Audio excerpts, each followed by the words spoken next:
everyone. Hello everyone. So today I will be walking through and let's drill down into LangChain and LangGraph. Let's understand what exactly these are. And in my upcoming videos, I will be showing small projects on LangChain and LangGraph. And let's learn together. So let's understand what is LangChain. So LangChain is a framework for building applications using large language models, which is LLMs. Helps connect LLMs to data sources, tools, and memory. And the use cases are like chatbots, RAG apps, autonomous agents, and the key concepts behind is chains, agents, tools, and memory.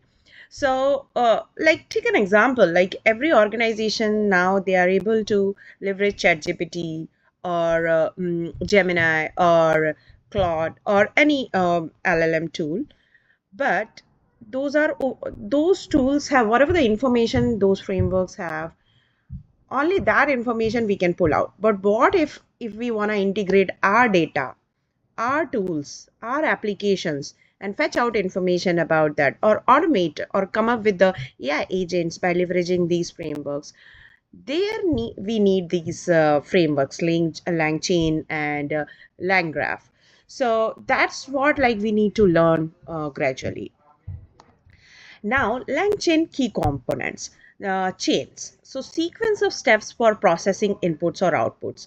So, there will be input where we will be feeding the data, and then we will be expecting, okay, what is the what output we are expecting. So, similarly, like we will be creating chains in between, and each chain input, one chain's input will be output for another chain. So, that kind of sequencing we have to do, which we will be doing in the upcoming videos. Then agents, LLMs that decide actions dynamically, and tools, external functions or APIs LLMs can use, and memory, persistent context between runs, and we need document loaders or retrievers for RAG workflows. Uh, Now let's get into LangGraph. So LangGraph is a library for building stateful, multi-step, multi-agent workflows. So if we want to have like more than one agents, then we can proceed with LangGraph. And it extends LangChain with graph-based control flow and inspired by state machines and workflow engines. It enables looping, branching, and collaboration between agents. Now let's look into LangGraph use cases.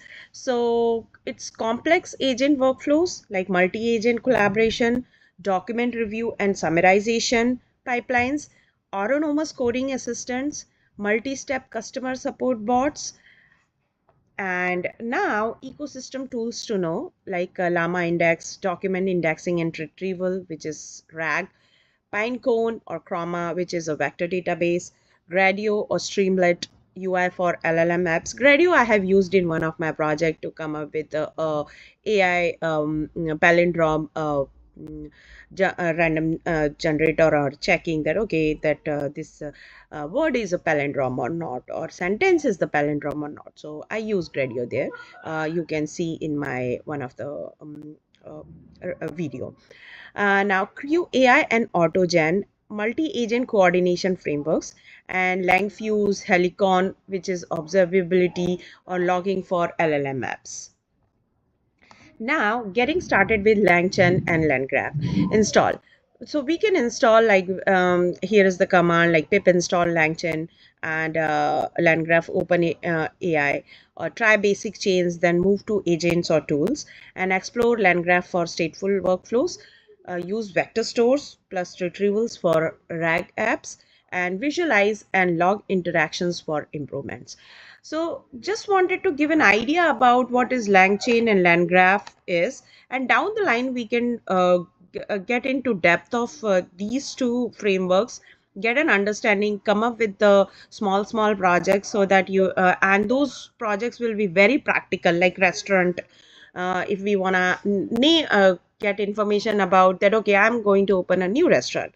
I want a great name for that. I want to have menu items for that. So we can build such kind of uh, uh, workflows and AI agents and all, and which we will be covering in our upcoming videos. Thank you. Appreciate your time and have a good day.